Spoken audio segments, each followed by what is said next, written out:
Du coup, déjà, si tu pouvais commencer par un peu nous parler de toi, pour qu'on ait une petite présentation, pour qu'on te découvre. Ah, ok, bah, je m'appelle Bastien Henry, né 23 mars 1992 à Brousse-sur-Champ, dans la Seine-et-Marne. J'ai grandi à Torcy, dans la Seine-et-Marne, et bah, la région parisienne. Après, je suis parti à 14, 13 ans, je pense, au PSG. C'est là Ouais. que j'ai commencé après formation là-bas. Et puis après, bah, j'ai évolué dans plusieurs clubs et je pense qu'on va en parler après, donc Oui, je ne vais pas trop en dire non plus. voilà, on va faire un peu l'évolution de ta carrière. Donc d'abord avec le PSG. Donc peux-tu nous raconter ta formation au club?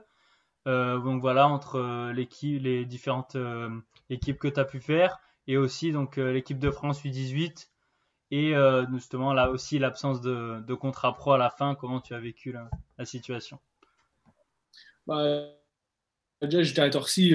Moi, déjà, au début, je jouais au foot pour le plaisir, hein. Après, Ouais, arrivé en 13 DH, ça commençait à être un peu plus sérieux. J'ai fait une bonne saison. En fait, au début, j'étais attaquant. Avant d'aller en 13 deuxième année, ouais, avant ça, j'étais milieu de terrain. J'étais attaquant.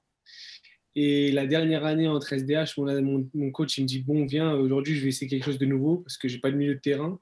Je vais ouais, t'essayer au milieu. Et après, j'ai fait un match. J'ai marqué tout. Puis toute la saison, je suis resté milieu de terrain. ouais. Et à la fin de saison, bah, j'avais plusieurs clubs qui étaient intéressés par moi. Et après, bah, je suis parti au PSG. Et après, j'ai fait une année de préfaux au PSG en 14 fédéraux Ouais. avec mon coach qui s'appelait Cédric Catenois. C'était une très belle saison. Franchement, c'était un bel apprentissage et tout. Et après cette saison-là, bah, je suis parti au centre de formation. J'étais en 16 nationaux avec Jean-Luc Vasseur, qui est aujourd'hui le Oui, coach de l'Olympique lyonnais féminine. Puis bah, j'ai fait 2 ans avec lui. Après, je suis passé en 19 avec David Bichkora. Et sur ma dernière année de centre de formation, bah, j'étais encore avec lui. Je m'entraînais en CFA, mais j'étais avec lui toujours. oui. Et puis après, j'ai fait 2 ans stagiaire.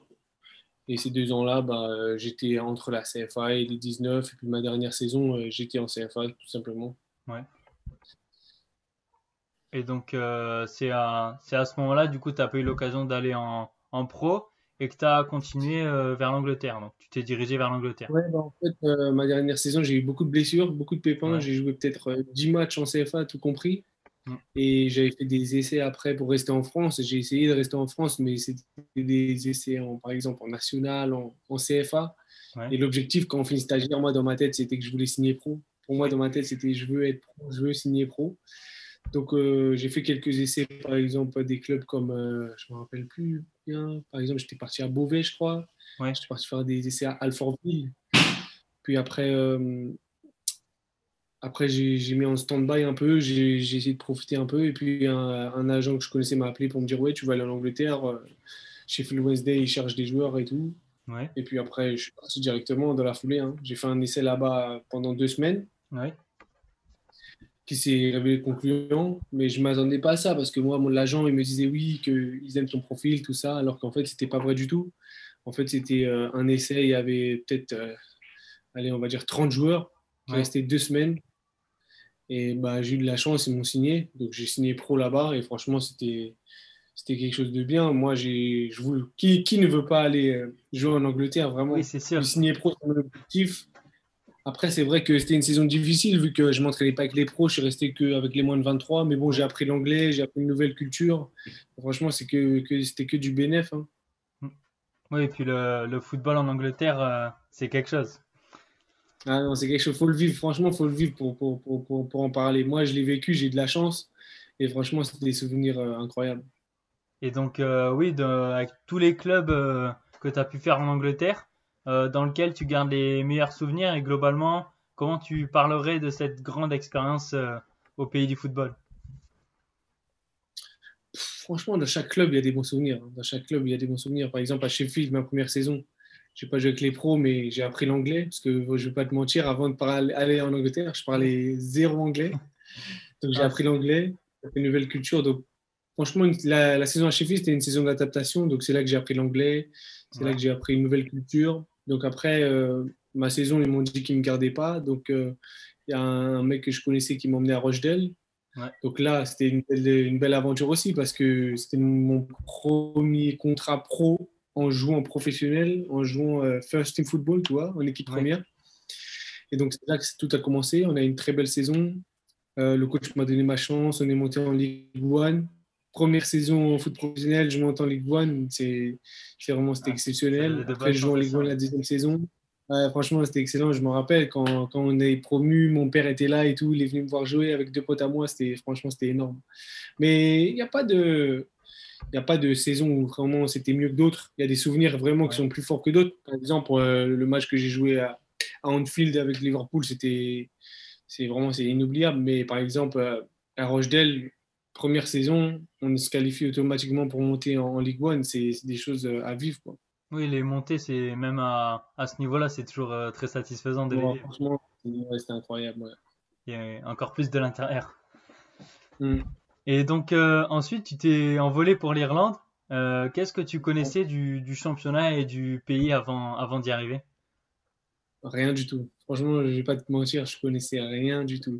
En fait, quand j'ai quitté Carlisle, après ma saison là-bas, je suis parti à Clinton où j'ai joué j'ai fait que 6 mois là-bas où j'ai joué qu'un seul Ouais. match.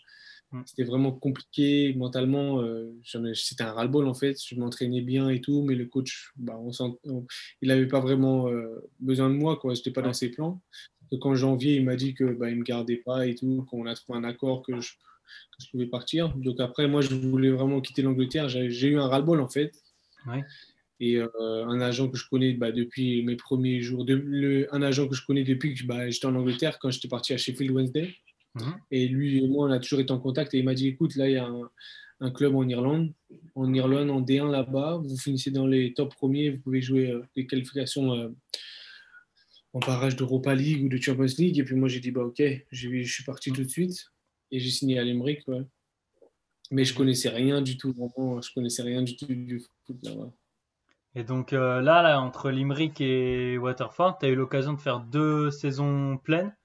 Parce que comment Bah, t'as-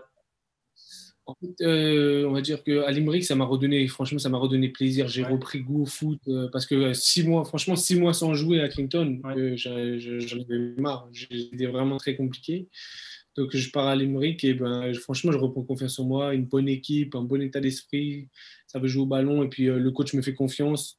Donc, j'ai vraiment repris goût au foot cette saison. J'ai peut-être pas fait une saison complète, mais pas loin d'être complète. Oui, Et t'as après, fait ouais, t'as ouais, fait une grosse vingtaine ouais, de matchs, donc c'est déjà ouais. mieux que les 6 mois d'avant. Donc ça faisait vraiment un Ouais. bon Donc retour au football. après, Limerick voulait me garder, mais moi, je voulais attendre un petit peu. Et puis, Waterford est venu. Et puis, après, j'ai signé là-bas. Et donc là, t'as fini donc meilleur joueur de la saison. Et dans l'équipe type du Ouais, meilleur joueur de la championnat, saison. comment Ouais. ça s'est fait que t'aies pas pu rester? C'est quelque chose avec le club ou Ouais. toi qui voulais changer d'air? Non, en fait, je suis resté. En fait, la première saison. Au début, j'avais signé qu'un an. Oui, Et puis, arrivant en juin, j'avais signé un an de plus encore. Ça veut dire que j'avais signé encore un an et demi. ouais, Mais en gros, ce qui s'est passé, c'est qu'on s'était qualifié pour les barrages d'Europa League avec Waterford. ouais, Mais le président qui était revenu, je crois que c'était un an avant que je signe là-bas, il avait changé le nom parce que le club avait beaucoup de dettes. ouais, Donc, il avait changé le nom c'était Waterford United, je crois, et il a changé pour Waterford FC. oui, Et en gros, pour faire les barrages d'Europa League ou quelque chose d'européen, comment dire, un tournoi européen, en fait, il oui, faut que le club soit récent de 3 ans. Ça veut dire que si tu changes le nom l'année dernière et que tu te qualifies pour l'Europe, tu ne pourras pas y aller, en fait. Et ouais, en fait, personne ne s'attendait à ça. Et ce qui a fait que quand on a su qu'on n'était pas qualifié, ça nous a mis vraiment un coup au mental. ouais. Et après, Linfield est venu en contact avec moi. Et puis après, j'ai réussi à aller là-bas. Et puis j'ai réussi mes objectifs à moi que je voulais vraiment en venant en Irlande, de jouer des matchs européens. Et donc avant de passer à ta période nord-irlandaise, donc du coup en 2 ans au championnat d'Irlande, comment tu nous en parlerais de ce championnat assez méconnu? Franchement, c'est un très bon championnat, hein. C'est un très bon championnat. Franchement, ça joue au ballon footballistiquement. Moi, je pense que c'est pas assez vu, c'est pas assez reconnu parce que je pense qu'il y a plein de jeunes joueurs français Hmm. qui pourraient venir ici et vraiment prendre plaisir parce que ici, comment dire, c'est un bon pont pour aller en Angleterre aussi. Il y a beaucoup de jeunes joueurs irlandais qui arrivent à aller en Angleterre. Et franchement, c'est dommage parce que s'il y aurait plus de joueurs européens, même pas français, européens, dans ce Ouais. championnat, le championnat pourrait augmenter encore plus qu'il est maintenant. Hmm. Non, d'accord. Et donc après, là, tu as enchaîné directement entre Waterford et Linfield dans quelques jours. Tu es passé de ton dernier match à Waterford et à ton premier match avec Linfield en qualification européenne. Comment tu as vécu cette transition aussi rapide? Bah, en fait, franchement, ça s'est fait très rapidement. Même moi, en gros, le directeur manager qui m'avait signé à Waterford, c'est lui qui est à Linfield maintenant. Et Oui. quand il a vu que Waterford faisait pas les barrages et tout, il m'a appelé et tout. Et puis moi, j'ai dit, bah, écoutez, moi, ça m'intéresse beaucoup. Moi, c'est pour ça que je suis venu en Irlande. Et après, bah, les clubs sont tombés sur un accord et puis je suis parti, quoi. Et donc, quelle sensation ça fait voilà, de finalement jouer l'Europe, surtout que tu attendais ça depuis quelques années? Alors, franchement, c'était excellent. Franchement, en plus, on a fait une très bonne prestation européenne. Oui. On a perdu le tour juste avant les poules contre Karabakh et c'était un coup mental, mais franchement, des souvenirs incroyables. Et donc là, malgré la défaite contre le Legia, tu penses que voilà, cette fois, l'Infield Mhm. sera capable de faire mieux que l'an dernier, de se qualifier pour les phases finales? On va tout donner pour le faire, hein, mais après, on ne sait jamais. Surtout cette saison, c'est un match à cause du Oui, coronavirus. C'est un match, ça veut dire tirage, un match, ça veut dire que le match, il est là, c'est là que tu dois tout donner. Alors que des fois, quand il y a un match aller, match retour, oui. le coach il peut avoir une différente approche à jouer à l'extérieur quand il joue à domicile, alors que là, il faut trouver la bonne approche pour gagner le match ce soir. Hmm. Donc ça va être compliqué, mais là, on a perdu contre les Légia, donc là, on joue sur les barrages d'Europa League. Donc là, on va passer au deuxième tour. Hmm. Bah, on attend le tirage, on verra bien, mais en tout cas, il faut qu'on soit prêt pour gagner, hein. On veut aller le plus loin possible, hein. Surtout que là, le championnat ne reprend pas avant un moment, donc là, il n'y a que ça à jouer, donc il faut donner à 100% sur cette compétition. Et donc l'Infield donc, il joue le tour préliminaire de Ligue des Champions, donc avec le champion d'Andorre, de Mhm. Kosovo et de Saint-Marin. Comment ça se fait, puisque Ouais. l'Irlande du Nord est plutôt mieux classée dans le classement UEFA? Comment ça se fait que ce soit l'Infield qui joue le tour préliminaire? Je ne sais pas du tout, parce que l'année dernière, on était passé directement, moi Ouais. avant que je signe. Hmm. Donc là, je ne sais pas vraiment, mais apparemment, c'est par rapport au tableau UEFA, aux indices UEFA et tout. Mais on a fait le boulot, de toute façon, on Ouais. y est allé, on a gagné. Et, on a fait ce qu'il fallait pour se qualifier pour les tours préliminaires de Champions League. Non, mais c'est bien. Et du coup, pour donc passer à l'Irlande du Nord, donc l'Infield vraiment écrase le championnat depuis plus ou moins toujours. Comment est vu le club Mhm. à l'échelle du pays? À l'échelle de l'Irlande du Nord, c'est le plus grand club, hein. C'est le plus grand club. Ils ont 5 ans. Là, le titre qu'on a gagné l'année dernière, c'était le 54e. C'est quelque chose de vraiment énorme, hein. Gagner 54 fois le championnat, c'est Bah, incroyable quand c'est même. un record Non, mondial, je crois, avec les ouais, Glasgow Rangers. ouais. Donc, franchement, c'est quelque chose d'incroyable de représenter un club comme ça, c'est énorme, hein. Et donc aussi, il y a une certaine rivalité donc avec le voisin de Glentoran. Quelle est l'importance de Mhm. ce derby, on va dire, de Belfast pour le club et les supporters? Ah, c'est incroyable, franchement. Moi, les joueurs ils m'en parlaient et tout. Et quand on est arrivé à Boxing Day et tout, franchement, c'était un match, il faut gagner. Il faut gagner. T'as pas le droit de perdre, en gros, c'est ça. C'est Non, comme un PSG Marseille ou oui. un Man City, Man United, Arsenal, Chelsea, des matchs comme ça, quoi. Non, mais surtout que c'est bien fait parce qu'en plus dans votre championnat, tous ces matchs sont prévus toujours aux mêmes dates. Donc en plus Ouais. pour faciliter l'arrivée des supporters étrangers, parce que moi je pense qu'un jour je Mm. viendrai en faire un, quoi. Ça peut être Ah, bien. bah, si tu viens, tu me dis, hein. Franchement, il n'y a pas de souci, hein. Ouais, bah après faut voir. Peut-être là, c'est le 26 décembre, je crois celui-là. Ouais, il y a le 26 ou le 28. Je sais plus si on Ouais. avait joué le 28 ou le 26 contre, je sais Ouais, plus. non, mais on va essayer, on va peut-être en faire un cette saison, pourquoi pas. Ouais. Ça va. Et du coup aussi, il y a eu une rumeur il y a quelques temps d'une fusion entre le championnat irlandais et nord-irlandais. Vu que tu connais les deux, comment tu verrais cette fusion? Moi, je pense que ce serait une très bonne chose à faire pour toute l'Irlande, en fait. Pour l'Irlande du Nord et l'Irlande, la République d'Irlande. Parce que franchement, si les deux championnats se combinent, ça fera déjà plus de vues sur le pont européen et plus de challenge aussi. Parce que là, c'est des championnats, par exemple, nous, on a un championnat à 12. On joue 3 fois chacun. Le Hmm. championnat d'Irlande, il joue à, je crois, à 10 ou 12, je sais Oui, plus, il joue 3 fois chacun. Si on met tout le monde ensemble, on va jouer 2 fois chacun, comme un grand championnat d'Angleterre ou d'Écosse ou de France. Et franchement, il y aura plus de valorisation sur les clubs. Hmm, c'est sûr, ça peut être une bonne chose. Et tu penses que Mm. ça se fera ou il y a quelques problèmes comme par exemple pour la fusion entre la Belgique et les Pays-Bas, ça avait l'air un peu compliqué. Est-ce que ça En serait fait, plus simple là, pour vous? je pense que la fusion, ça vient des deux pays pour pas perdre leur spot européen, en fait. Ouais, Et là, en fait, l'Europe, ça ramène de l'argent au club. Et en gros, évidemment. les deux pays, s'ils se fusionnent, ils vont perdre. Ben là, il y a quatre places et quatre places. Ouais, S'ils font ça, ils vont perdre quatre places, en gros. hmm, Ça veut dire que on va dire peut-être ils font un championnat de 20 équipes, il n'y aura que 4 places, alors que là, il y a 8 places sur toute l'Irlande. c'est sûr. Mais bon, c'est faisable. Moi, je pense que ce serait une très bonne chose. Mm. D'accord. Et du coup, là, récemment, j'ai cru voir que tu étais devenu international malgache. Mhm. Donc, comment t'as vécu voilà, tes premiers pas avec cette nouvelle sélection? Bah, je ne suis pas allé, en fait. Je devais y Ouais, aller. Et après, il y a eu le coronavirus, donc j'ai pas pu réussir à brasser ouais, mon premier match, ma première sélection. Mais j'espère que ça se représentera, hein. d'accord. Mm. Et justement, voilà, vu que tu es en Irlande du Nord, un championnat ouais, plutôt peu médiatisé, est-ce que tu arrives quand même à être vu voilà, par le sélectionneur de Madagascar?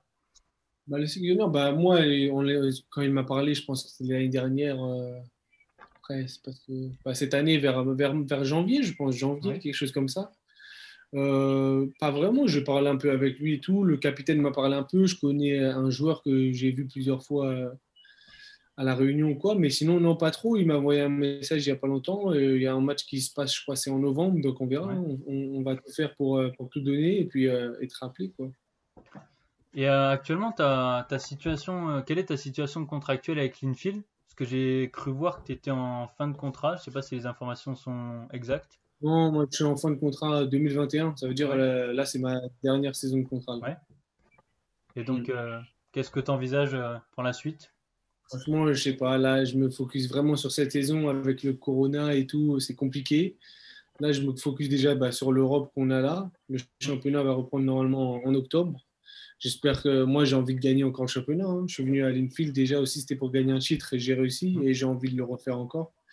Donc, moi, mon objectif il est là et aussi, bah, pourquoi pas repartir en équipe nationale. c'est sûr. Et du coup, en parlant de coronavirus, comment tu as vécu cette fin de saison voilà, assez spéciale avec toute cette pause et aussi le titre donc, que tu as appris en étant à la maison? C'était compliqué, franchement, c'était compliqué. Au début, bah, on pensait qu'on allait se rentraîner la semaine d'après, et puis la semaine d'après.